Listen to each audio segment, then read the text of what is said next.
Sweet. That's awesome. Thank you, White Chocolate. Appreciate that.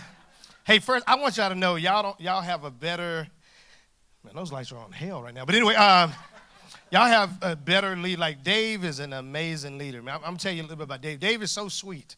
If he says another word, he's going to give me a cavity. And let me tell you about April. April, I mean, she can still hula hoop through a Cheerio. And it's the first white lady I saw raising babies doing Zumba before Zumba came out.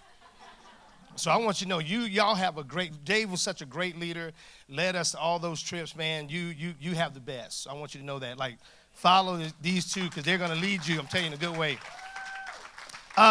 Before I get started, I want you to know, I was so blessed I didn't know that Antonio Banderas and Kelly Clarkson was going to be singing. Y'all didn't tell me that. And so I'm going to go buy their album tonight, all right? But before I get started, let me just see if you're with me. Let me see if you're with me. So clap once if you hear me. Clap twice if you hear me. Clap 3 times if you're ugly. All right.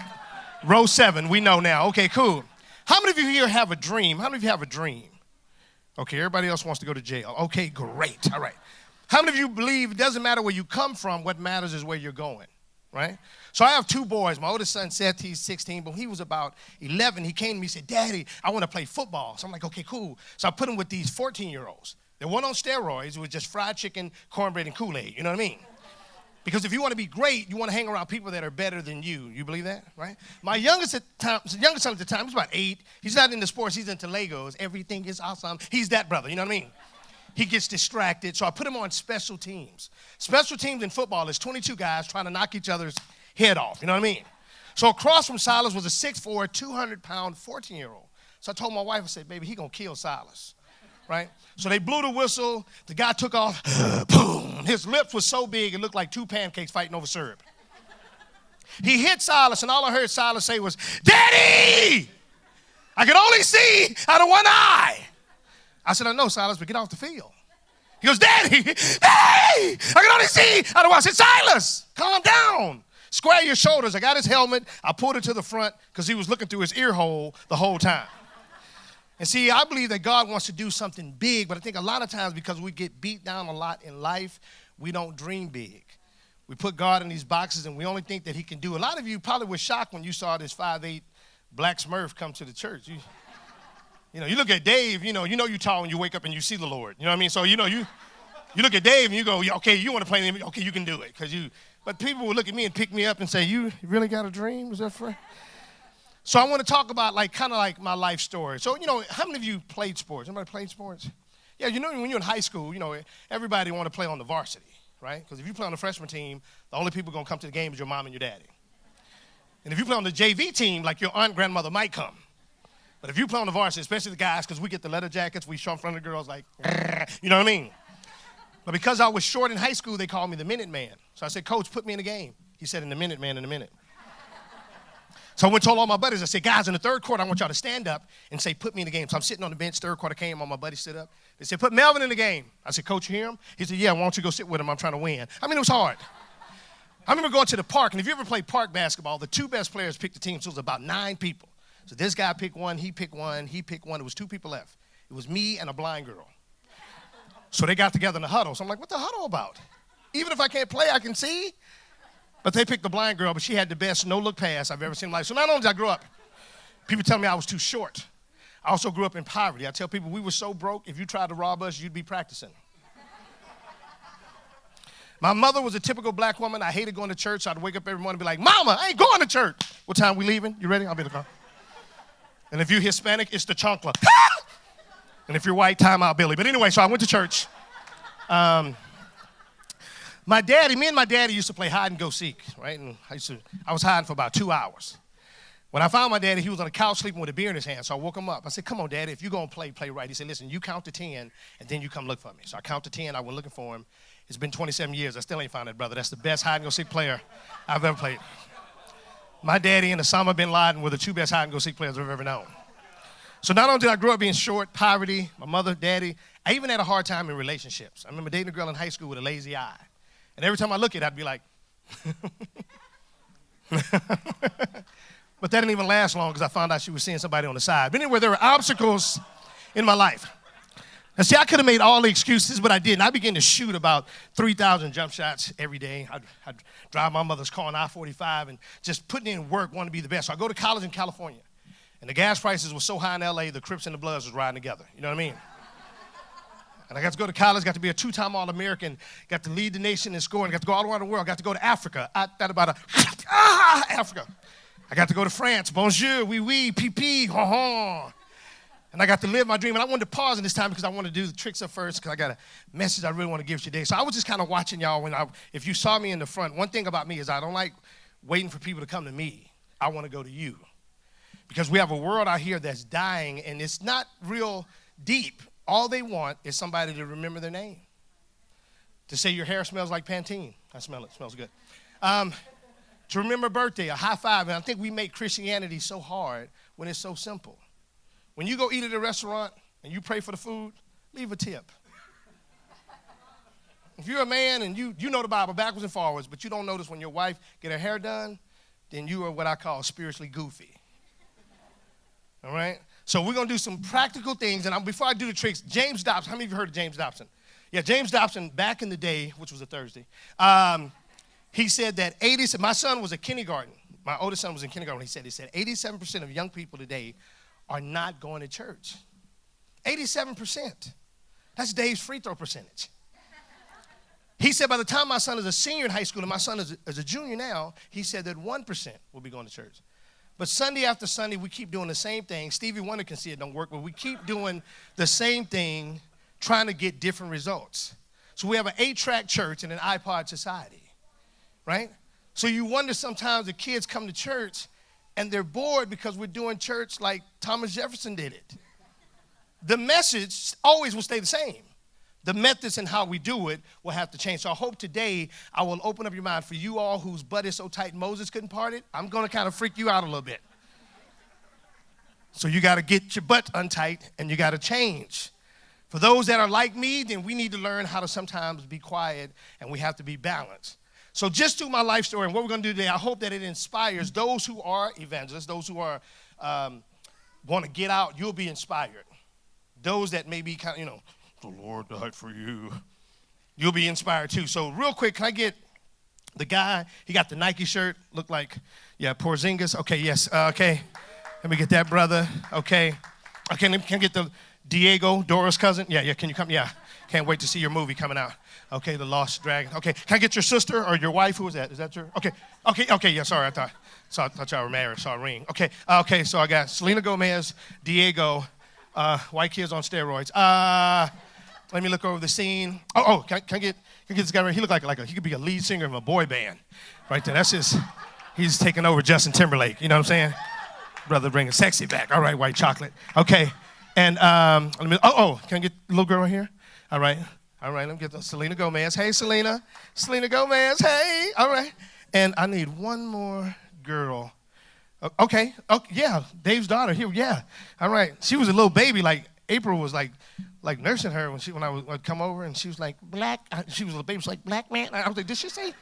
Like, man, she was speaking in tongues before they even started. But anyway, so what I'm going to do is I'm going to teach. Well, let me rephrase it. I'm going to attempt to teach these young people how to do tricks. So we always let girls go first. If you don't, girls get mad. You know what I mean? But if you give them some chocolate, they'll be cool. Like, is that Hershey's?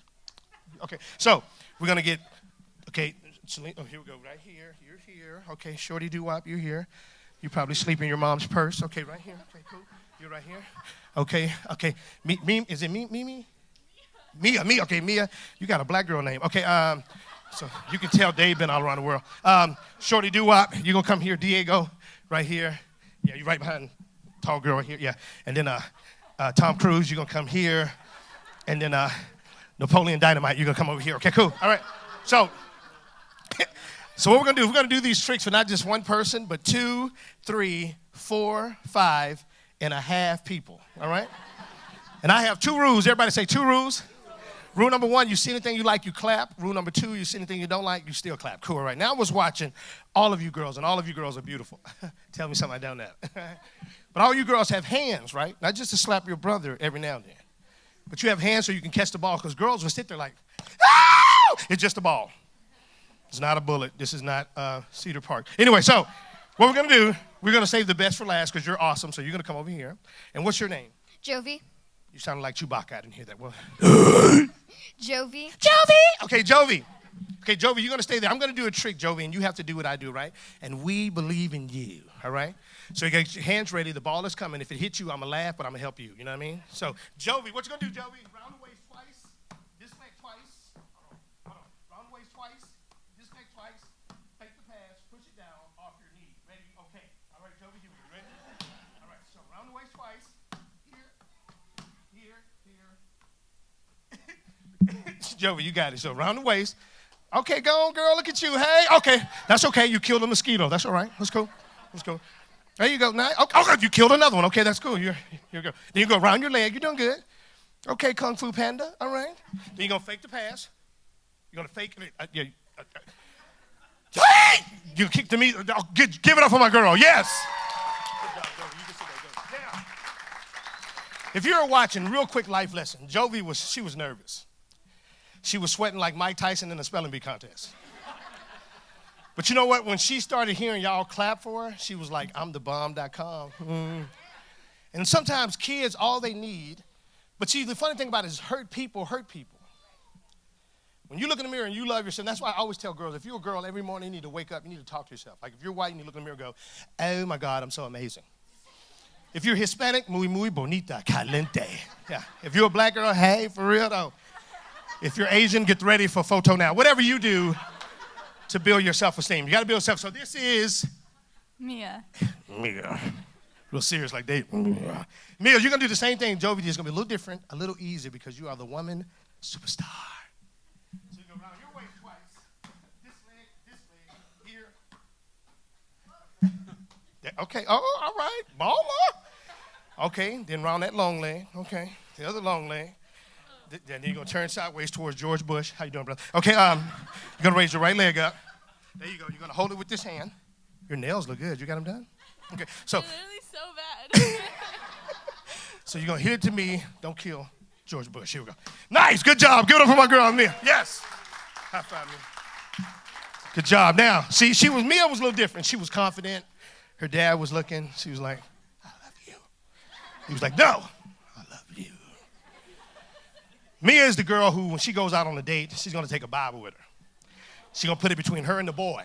That way he got to go through Matthew, Mark, Luke, and John. Then he'll know how to act and there won't be no Roman. But anyway, what I'm saying, this is... Jackson. Jackson. He's real confident. Jackson, real as a trick. Jackson, what you're going to do, you're going to roll this ball just like this. Round the back, knee, foot, back. Come on, Jackson. Jackson thinking about it. Pi squared. There you go. That's tight. There you go. Then round the back. Okay, there you go. Off your knee. Jackson, you the man. Oh, okay, then round the back. Skills. Okay, then off your elbow. Okay, hold on. You did that like Richard Simmons. I'm a pony. No, you got to.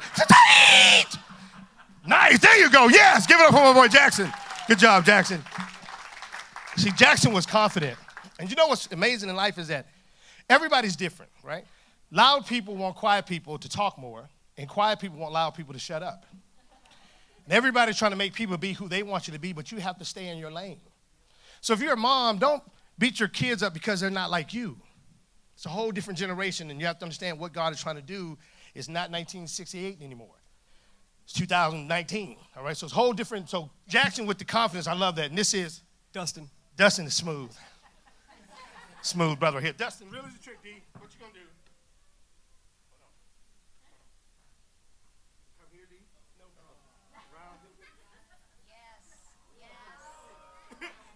Dustin's like, no, that's kind of hard, D. I'm going to give you an easy trick, D. What you going to do? I'm going to give you easy. What you going to do? You're going to roll this ball on your chest, around the back, between the legs, not too hard. Be twerk. Here we go, on the chest, around the back, twice. You can do it. He's the main one, so I can do all things through Christ who strengthens me. He did that in college. Okay, here we go. So, okay. So you're going to roll? Okay, that was nice. Okay, got to stop eating that cornbread, though. You got a little junk and try. Hey! Okay, anybody got some suction cups? Hey! There you go. Yes! Give it up for my boy. Yes! That's what I'm talking about. The one thing I'll tell you about Dustin, he first walked in, his wife came up, and they were looking at each other. And I'm telling you, I watched. I joke a lot, but I watched.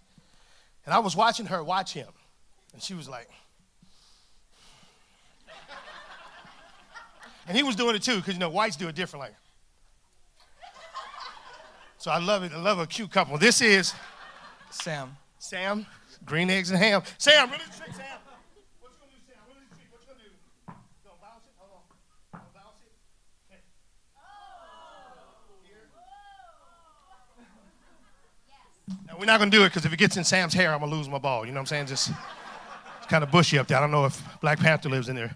No, Sam, you're not gonna do the trick. What you're gonna do? You're gonna turn towards that way, not now, but when you're about to do your trick, round the waist twice. So Sam, you'll turn this way. Don't fart, because we don't want to kill Dave and the children in the front. Here we go. Don't fart, Sam. So round the waist twice. You got it. Don't fart. Good job. Give it up for my boy, Sam. Now, this is Caitlin. How old are you, Caitlin? 9. 19. Caitlin's 19. Oh, 9. Are you married? No. Okay, cool. Okay, Caitlin, what I'm going to do, Caitlin, is I'm going to spin the ball in your finger. Now, do you believe that I can spin the ball in your finger? Yes. Okay, that was really motivating. Let's ask her again. Do you believe? Yes. Okay, cool. All right. That was deep. Okay, now, Caitlin, before I do it, there's a couple things wrong with your finger. Okay, you got to file it down because you could stab somebody in China. That's huge. Was that peanut butter? Okay, here we go. Here we go, Caitlin.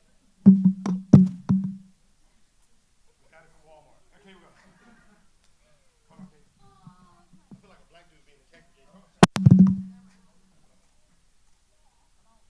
Caitlin, you want to know why I picked you? You want to know why I picked you? Because I love you. Here we go. Why did I pick you?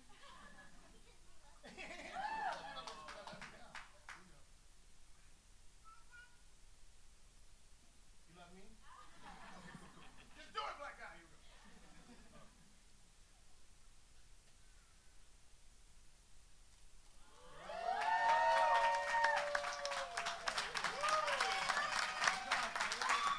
Oh, thank you.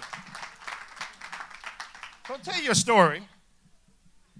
How many of you ever read the story about the woman in the well? A lot of spiritual people. Okay, cool. Some of y'all like, is that in the Bible? The woman in the well? Well, I'm going to tell you this story, but I'm going to use the NIV. That's the Negro International Version. So, because today is kind of for the kids. It's for the adults, but it's just for the kids. So I want you, I want you to learn, we got to come from being, I guess I always say super spiritual to being relative. And I think in churches, we're really good in here. So when we get out there, we look real goofy. We don't know how to relate. We don't know how to talk to people without being. If I have to tell you I'm a Christian, you should see it in everything that I do. And so my story goes a little like this, and I go into the story of the woman at the well. I'm going to tell you my story. But the woman at the well, you kind of see this story. The disciples were traveling around, and Jesus goes on his way, and he's hanging out, just kind of chilling. And this lady comes to, the women that would come to this well would come early in the morning to get the water for cooking and cleaning. But this particular woman didn't come in the morning. She came in the heat of the day because she had been known around town with some names. But I wonder if those people that went early in the morning, I wonder if they went to renovate church. Why she wouldn't want to come. She wanted to go in the heat of the day because, again, she had been known around town, some bad names. So Jesus sees this lady. He says, hey, can you hook me up with some Dr. Pepper? Was no Dr. Pepper, but kind of go with me. So she goes, your people don't talk to my people. And they get to talking, and then she gets all spiritual, like she went to cemetery or seminary. She goes, Joseph made the well and the animals. And Jesus said, that's correct. Why don't you tell that to your husband? She says, I'm not married. He said, exactly. And the man, you've been married 5 times, and the man you're with is not your husband. See, Jesus didn't ask her what church he went to, how many times she read the Bible. He dug into her character. Because I think a lot of times in the church, we always come to church and we cut our weeds, but we never deal with the root. My question for you today is, when you look at yourself in the mirror, do you like what you see? If you're a wife here today, have you been building your husband up, Or is that brother wearing pink underwear because you've been beating him down? More so because maybe you're still mad at your dad or your uncle who did something that you never talked about. We come to church and say, no, don't talk about that. Let's just pray more. Read more Bible verses. Maybe you're a man today. You're a father and you spend more time at work. Your work has become your mistress. You spend more time with your black wife than you do with your own wife. You go to work, you give work everything you got, but you come home and give your family scraps. Your children, you wonder why they grow up, they don't dream big dreams. They don't believe because the very things they see at home aren't the things that they see on Sunday. So here's my story. My dad was a cop. My dad would come home and he would hammer 6 nails on a piece of wood. He would turn the sharp points. He'd beat my mother, he'd beat my brothers, and then he would beat me. My dad would make me watch him make my mom get on her knees, and he would beat her with a water hose. And let me tell you this, my dad went to church every Sunday, religiously. My mom sang in the choir, but my mom, if I got an 89, she would cuss me out because I should have got a 90. If I got a 90, she'd cuss me out because I should have got a 91. And if I got 100, she wouldn't say nothing because that's what I should have got. She went to church every Sunday. She sang in the choir. I remember playing football. I remember scoring 4 touchdowns. She said, you would have had 5 if you wouldn't have fumbled the ball. So you want to know why I shot 3,000 jump shots every day, ran 3 miles? Because I thought if I could score more points, if I could make more money, maybe my mother would love me more. So growing up as a kid, my mother never told me she loved me. I never heard. It was actually 15 years ago. It was the first time in my life that I ever heard from my own mother that she loved me, right? And I'm 48. So I was going to school every day thinking about suicide. You guys are getting ready to go back to school. I know some of you kids are really excited. She's like, I was going to school every day, and if I could be quite honest with you this morning, I was very suicidal. I hated authority because every authority in my life let me down. And so I was going to school every day thinking about suicide, but there were 2 people who didn't just come to work to get a check. They woke up every day on purpose with a purpose. My high school principal was a Christian lady, but she didn't go around telling everybody. You know, she did have a Renovate coffee mug. I used to see that in her room. Maybe that was prophetic, speaking into the future. But anyway, I don't know, but renovated my life. But anyway, her name was Miss Eaton, and every day she would tell me I was awesome. And you have to understand culture, because most black kids aren't in the hood going, hey, Leroy, you're awesome. But she sounded like Chewbacca, but she said it so much I started to believe it. She said I was amazing. I said, I'm not Spider-Man. She gave me my first birthday party, and I went from making all F's to being on the honor roll, to being the first one to graduate from college in my family. My high school coach, he drove me to River Oaks, and these houses were nice. And he said, you know what? He said, you can live in a house like that. And I said to myself, if I really listen to these people, my children won't have to grow up like I did. They'll grow up in a better neighborhood. They'll go to better schools. They'll talk different. Father, tell us when you were a Negro, Father. Were you constipated? Did you eat the government cheese? My children sound like they're from England. Daddy, me wee-wee, me britches Cheerio. It changed my life. See, I retired from playing professional sports, and I started speaking in public schools all over the world. And I go to a town called Midland, Texas. Midland, Texas is so flat, you can see your dog run away for 2 weeks. Midland, Texas is the second richest city in the United States because of the oil, but yet they had 64 kids attempt suicide. 49 of them actually did it. They're number 1 in the nation in teen pregnancy, and they had a 63% dropout rate. And they called me to go to these schools. So I go to Midland incognito. And I'm speaking in the schools, and we're just changing lives, man. Just everywhere you go, it should be about life change, right? So there's a town next to Midland called Odessa. In Odessa, they'll hug you before they mug you, stab you before they grab you. And they said, we need you. And I said, well, send me to the worst school you got. They send me to a school called Hood, and I go, you know what? That's where I'm from. So I go to school, and I'm speaking. At the end of this hymn, there were 2 kids, a boy and a girl. The boy had a black eye. And he said, every day, my dad tells me I'm a loser. And I'm not blind to the fact that many of you maybe grew up with a lot of verbal abuse. And so the girl was the most interesting story. The girl said her dad left her in 2nd grade. Her mom remarried in 3rd and 4th grade. Her stepfather told her mother, I'll stay with you if you let me sleep with the daughter. And you'd have thought the mother would have said no. Mother said yes. So for the next 4 years, this 4th grade girl, who's now 8th grade, just got out of hospital for the 4th time trying to commit suicide. And I walked up to this girl, and I said, you know, I don't have a daughter. I got 2 boys. But if I had a daughter and if she was like you, man, I would be a proud father. And I think we make life so hard when life is so simple. So I came home in 5th grade. I saw something that would forever change my life. My mom's back was broke. She was bleeding. And from that moment, I started writing poems to my wife. I wrote poems to this woman I never met, poems like, "Where you at? I miss you. I'm cuter than Raymond." I mean, they were poems. And I came home after my first year with the Globetrotters. I'm signing autographs, and Sonya, that's my wife. My wife is so black, she can put her fingerprints on charcoal. You know what I mean? Like, you know you black if you can wear yellow lipstick and look like a cheeseburger. Like, you know you black if you can drive a motorcycle and get pulled over for windows too tinted. But my wife is fat, P-H-A-T, pretty hot and tempting. You know what I'm saying? And I'm signing autographs, and Sonya walked by me, and I said, "The Lord is my shepherd. He know what I want."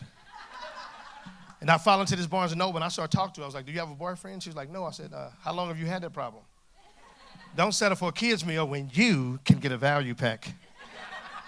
Don't get a hamburger when you can get a Big Mac.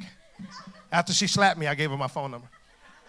And she was different than any girl I've ever dated, so I took her to a beach in Galveston, Texas. I don't know if you've ever been to Galveston. Yeah, that's a lie from the devil. But I'm telling you, I used to be white, and I swam in that water. Dave baptized a baby, and he died in that water. There was no Paul to re-pray for that, no. So I put a piano on the beach. I got 11 of my best friends, gave them all white tuxedos, gave each of them one white rose, and I'm playing her song, and each guy would bring a rose. We had this building downtown Houston, had a table set up. She liked Subway sandwich, 6-inch turkey on wheat, everything but bell pepper. It's like a coffee, black liquor man, one equal. I know my girl, you know what I mean? I put the ring in the sandwich, she didn't eat it, but she said yes. So the next day I took her to the movie. I bought all these roses while waiting for the movie to come on. All these guys started bringing the roses. I said, "Hey, who gave you the roses? Was it Dave? Because you know he got jungle fever." So I was mad. And we've been married 18 years, 8 months, 2 days, about 11 hours, 12 minutes, about 39 seconds. Nobody's count. But when my wife got pregnant with our first son, Seth, I began to read books. Because they said that readers make leaders. And my son Seth is reading on a 12th grade level doing college math. I don't know if he's black or Chinese. I think he's Blackanese. That brother's amazing. And I tell you this story to tell you this because, see, I believe that in order to know where we're going, we got to know where we come from. So I got saved at 17. It was the greatest moment in my life. I love the Lord, and I began to read the Bible because I wanted to know him, but also because I saw God like I saw my mom. If I could read more Bible verses, he'll love me. If I could tell everybody, I go tell them about Jesus. But it was more so because I thought that's what God wanted, because my mom. A lot of us see God like we see our parents. And everything stems from home. And the apple doesn't fall too far from the tree. And so many of us, we grew up in life, we made a lot of mistakes, but it's amazing how we're so afraid to tell our kids the mistakes we made, and what happens is they end up doing the very things that we did. So Jesus doesn't want us just to be saved, but he also wants us to be set free. You see, you may be asking yourself the question, man, I just heard your story, and how can you be out in the front, loving on people, high-fiving people you've never met? How can you do that? Well, I'll tell you. Me and my oldest son, Seth, I play a game called Madden, and I'm good. I'm like your face. I'm awesome. I have never lost in Madden. I'm really good. I'm playing my son, Seth, in Madden, who's about 6, and I'm beating him like I'm going, "Who's your daddy?" He goes, "You." You know what I mean? I'd run in his room and go, "Hey, Seth, look what I found in your pocket." "Loser!" He started crying. Boogers and snot was everywhere. From 6 to 8, he never wanted to play me. But I found out he went on Google. Somehow he learned how to play the game, right? So I come home, he goes, "Hey, Dad, you want to play Madden?" I was like, "You want some of this?" And he's like, "Daddy, I want all of that." So we're playing the game first quarter. He's whooping me 35-0. And he's all in my face like, "Who's your daddy?" I'm like, "You." You know what I mean? He's running my room like, "Hey, Dad, look what I found in your wallet. Capital One and loser!" And he was all in my face. His breath was funky. He needed an Altoid, a Tic Tac, and some bubble gum. He was so condescending, and he was just all in my face. I got mad. I walked away, and I accidentally tripped over the power cord. The TV cut off. The game cut off. But I plugged the TV up. I turned the TV on, and I pressed restart, and it was 0-0. And I say that to say that many of you in the first half of your life, maybe you've been getting beat down, maybe verbally, maybe emotionally, maybe even physically. But every day is a new day to press restart. Every day is a new day to press restart. I don't care what you did yesterday. But here's the key.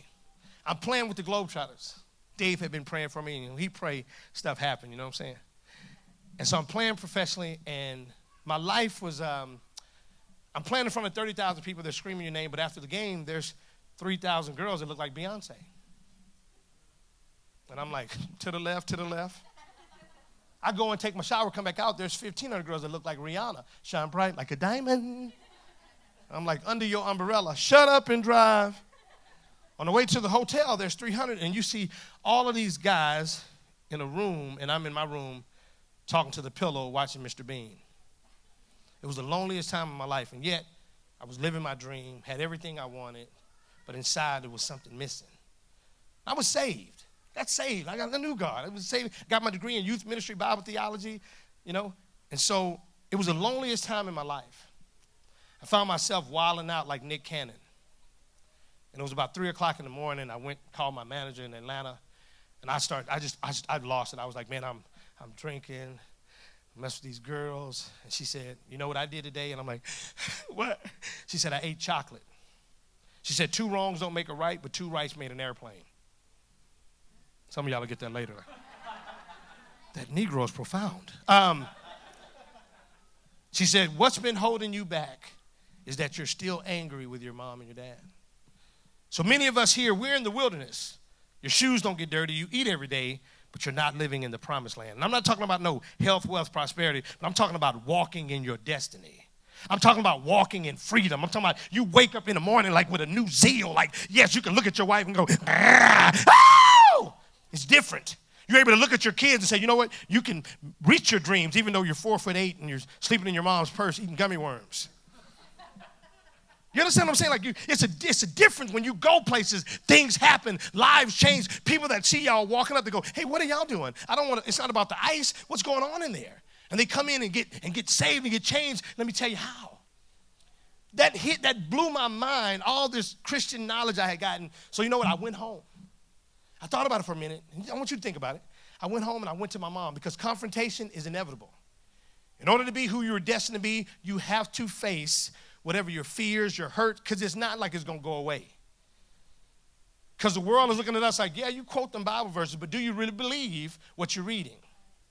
You know what I mean? Like there's women here today that have OCD problems, like OCD crazy. Worry about everything. Don't get me wrong, listen, I know, and then our children see us read about trust and all this, yet we don't believe that God, if he took care of you for 40 years, he ain't going to take care of your kids? What kind of God you? This blows my mind. I want to share this. Like my wife wakes up religiously. She watches Beth Moore, Joyce Myers, even April doing Zumba. It's a really great video. You need to watch. It's on YouTube. It's blowing up. But anyway, T.D. Jakes. I mean, she religiously, right? And as soon as the video's over, and in my mind I'm going, why are you watching that? Why come to church if you're going to leave and cuss your husband out? Just worship, and then you go home and just slap me. I don't know. See, that's weird to me. You're going to block my shot once. You may block it twice, but you ain't going to block it 3 times. And you got to understand, as you come into this church, you better believe when you go out that door, somebody going to cut you off on the road. You better believe, women, your husband is going to do something that's going to make you mad. You better believe it. I don't care how holy he is. David can walk on water and not even get wet. Blacks don't swim. We don't even do that. But anyway, you better believe that your children are going to disappoint you. It's not that we're judged on that. It's judged on how we respond to that. So I go to my mom, right? I go to my mom, and I was like, because most parents don't want to hear that we're not doing good. You want to just assume you're doing everything right. I don't know, that's a lie from the pit of hell. Nobody in here is perfect, except for April. So I go to my mom, I'm like, you never told me you loved me. You never held me. You never told me you was proud of me. That's when my brother got married to invite you. My head looked like a milk dud, but the healing began. Now, my mom didn't say to me, oh, baby, I was hurt, so I hurt you. I worked hard, and I said, Mama, money can buy a nice dog, but love will make it wag its tail. You could be working all day, and what your wife really wants is you to spend time with her. We just assume stuff because, like, when I'm working hard, I'm giving you all this. No, but all I want you to do is tell me my hair is nice. See, we're too prideful to even ask, what is it we need? We typically give out what we need. I need a lot of encouragement. That's why you see me always encouraging people. So it's easy for me to go, Dave, you're awesome. You still have abs of steel. I have abs of meals, but you look good. I would tell that to my mom, and my mom's love language was if I dust and vacuum, my mom felt love. So I'd go, man, you're the greatest mom in the world. Yeah, why don't you go cut the yard? Oh, see how we miss each other? We have to humble ourselves and say, baby, what is it you need, right? I go to my dad's grave. My dad was died. How can I forgive him? He's dead. I went to his grave, and I was there for 4 hours. And I wasn't going to leave, not until I forgot, till I forgave him, right? 4 hours at this grave. I went to every girl on the road. I asked for forgiveness. I went to a store that I robbed as a kid, and I paid it back. And I'm telling you, everything began to fall in place with no work. Divine appointments begin to happen. Doors begin to open. I just wake up every morning and walk in my destiny. I don't have to plan nothing. It just happens. So the church is really good at cutting weeds, but we never deal with the root. So if you're here today and you, maybe you're a lady, man, you just been beating yourself down. Like, you have to understand what's a lie and what's a truth, because God would never come to you and tell you ugly and you're going to die and you fat. But yet we believe this stuff. We literally believe this stuff. This is what blows my mind. So why even come to church? If you're not going to believe who he is, then why come here? Why waste his time? If you're going to listen to lies, you mothers here are great moms. You are a great mother. You're a great mom and a great wife. You need to understand that you're awesome. And it's not because your hair is on fleek or your makeup is tight or you can hula hoop through a Cheerio, April. You're awesome. And it's not because, like, you raised the kids up and you can cook. Some of you burnt. But anyway, you cook. You're a great mom. You need to know that. You need to leave today with a smile on your face going like, you know what? That black man was right. My hair smelling like Pantene. I am the bomb. You fathers, you're a good dad. You're a good dad right there. Look like Dr. Phil. You're a good dad. Good-looking dad.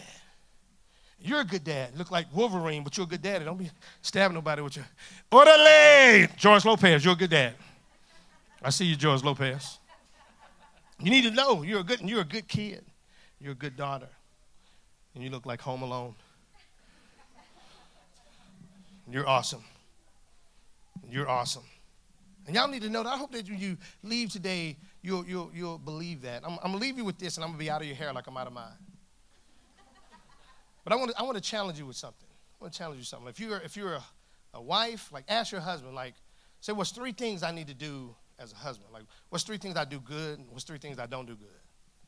And I'm going to tell you, your husband ain't going to even have 3. It's going to be like 2. If you're a husband, ask your wife, what's 3 things? And don't justify it. If she tells you something, don't justify it, because you can be right and still be wrong. If you're a dad, I want to challenge you, take your daughters out on dates, because if you don't, they're going to date Tupac's cousins. I'm telling you. Don't try to get a shotgun when you wasn't there, 21 Savage.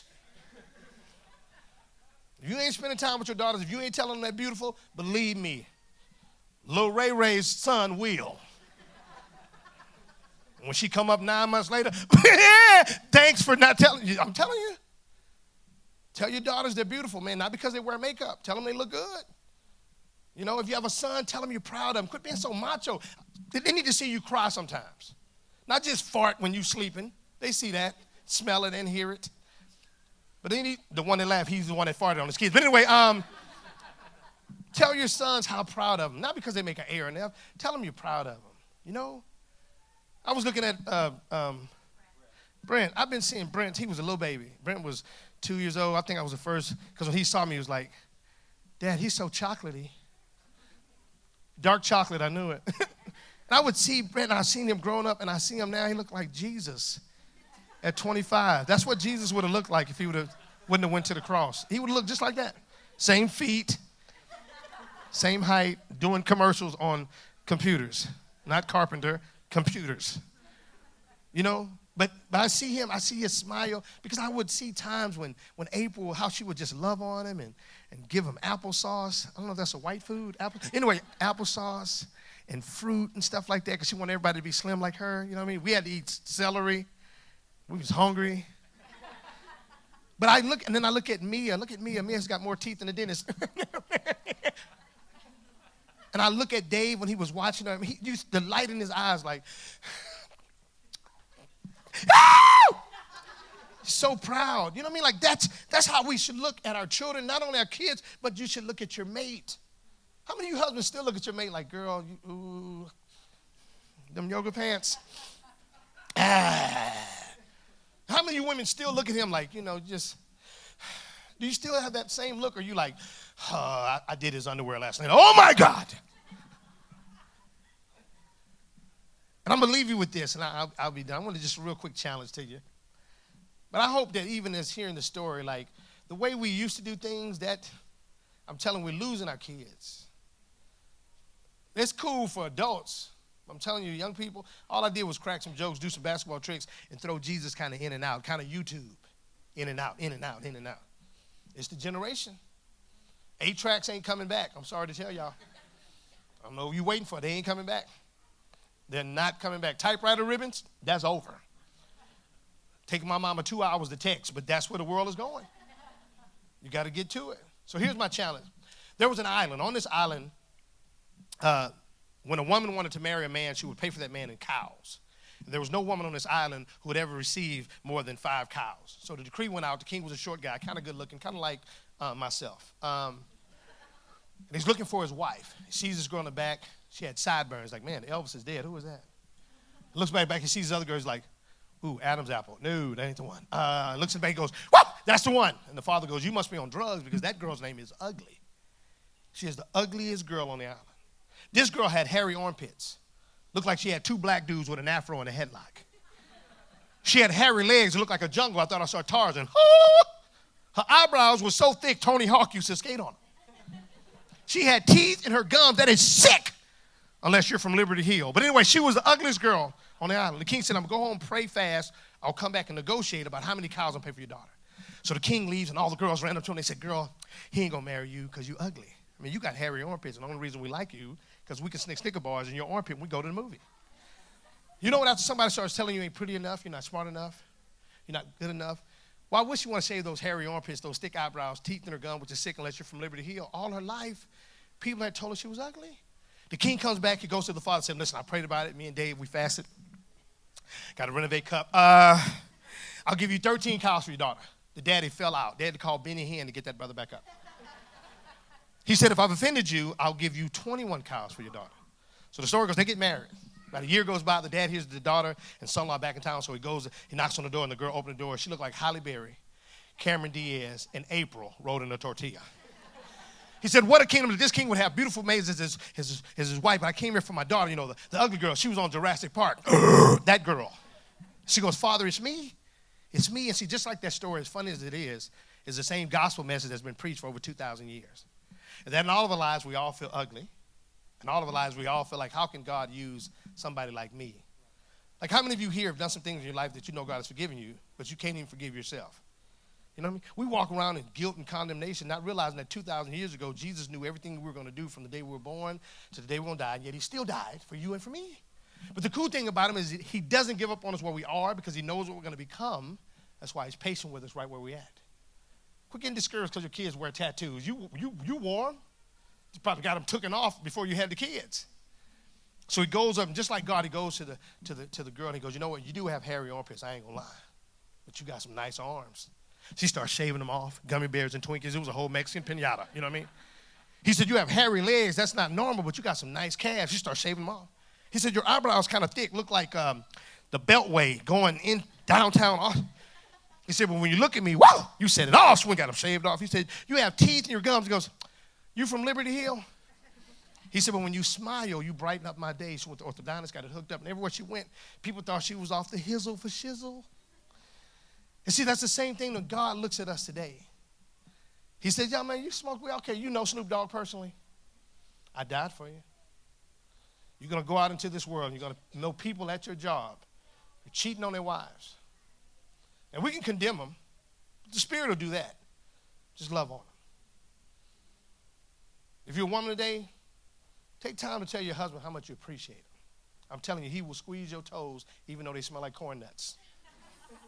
Buy you chocolate for no reason at all. For you men, fathers, man, you know, open up, talk, man. Quit holding everything in. Talk. We got to talk. Like, let that stuff out. We can talk about football games. Talk. How was your day, babe? That's all you got to do. They'll take over from there. How was your day?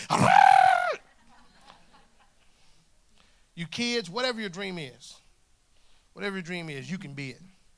I don't care what your dream is. Dave was a guy, you know why he believed in me? Because it happened for him. He was speaking to my life. He would tell me, oh, man, it's going to make it. He was probably going, I'm not sure. talking about defense, player. But anyway, he spoke it to him. He believed. And whatever your dreams may be, young people, you can do it. Sky's the limit. You serve a big God. If he can split the Red Sea, have a woman have a baby, speak to a donkey, and it wasn't Mr. Ed, whatever your dream is not hard for him. So renovate, my hope for you guys is that in order to reach a dying world, we got to look in the mirror at our own self. Because you can't set others free if you're in bondage. You know what I mean? If I'm broke, how am I going to tell you how to make money? If I've been married 16 times, how can I tell you how to have a good marriage? So there's a world out there that's waiting. I'm telling you, it's a few months that you're going to be here. And then y'all got to get out. You got to move. Because there's going to be too many people and you can't handle it. Because they're coming because they want to be renovated. They want to be changed from the inside out. I'm telling you, follow your leaders because you have amazing. This guy led us through all countries all over the world, had us in some of the craziest places with mosquitoes as big as my daddy. But Dave, man, he made us believe. We believed in everything he said, man. He's a great leader. You have a great leader with you. I'm going to pray with you real quick, but I want you to know, man, I appreciate you guys for letting me come out and speak to you. And I love you. And again, if that's something that even as you're driving home, think about this. Say, Lord, what's inside of me that's holding me back from being everything you want me to be? What's my Goliath? Or what's my Bathsheba? The things that I do when nobody sees. And you'll begin to see people, as God begins to work with us inside, I'm telling you, he will begin to draw people because he can trust you with the things that he's given you. And I'm telling you, I want to share this to you too. When I came to the hotel, there were 3 people in the front desk, right? Real tall lady, probably Dave's cousin. And I came in, and so she was like, I said, yeah, I have a reservation, whatever. And I didn't know if it was under me or Dave. And so she says, oh, you're with Renovate Church. I go, tell me about it. She goes, oh, man, we love them being here. I said, well, tell me, what is it about that you love? So, man, they're so friendly. Everybody comes in so happy. She says, it was one day I was just like depressed, and I just see all these smiling faces, people coming in. They come out happy. I'm like, wow. So, well, if you're not working on it, you ought to come. It's pretty cool, I hadn't been here, but, I'm pretty sure it's cool because Dave is here, and you can get a mug. You just for the mug itself. And you take that to Starbucks, it's on. And then she says, then I said, well, tell me about Dave. She said, oh, Dave's great, man. He's really particular. I'm like, what do you mean? He says, he wants the chairs 5 feet. So he's real. He wants the cameras. And so, but everything that they said, those 3 people, was good. So I want you to know, y'all are impacting. You know what I mean? So keep up the good work. I'm going to pray with you real quick, and then I'm going to turn it over to Big Daddy Dave. But I love you guys so much. Love you, girl. All right, let's pray. Father, we thank you for this day. Thank you for those mugs in the back. Woo! Thank you for Dave and April, Lord, just their leadership. Thank you for giving them the vision to come back to Texas because, Lord, it's never been the same since old Big D left. Pray that you would be with the people today, Lord. If your people who are called by your name would humble themselves, pray, seek your face, turn from their wicked ways and hear from heaven. You said that you will heal our land. Pray that you would heal us, Lord. I don't really care about how many Bible verses we know or churches we go to, but, Lord, we just want to be healed. We want to walk in freedom. We want to walk in love, that people can just look at us and say it's something different about them, and that difference is allowing you to come into our life. Pray that you'd help us to deal with these things, that we couldn't sleep till those things are dealt with because they're not like they're going to go away. And go with the people today, Lord, and may your joy be our strength. Lord, we thank you for loving us. Thank you for being a God who not only hears our prayers, but we thank you for being a God who answers. We love you today, Lord, and bless the Cowboys. In Jesus' name, amen.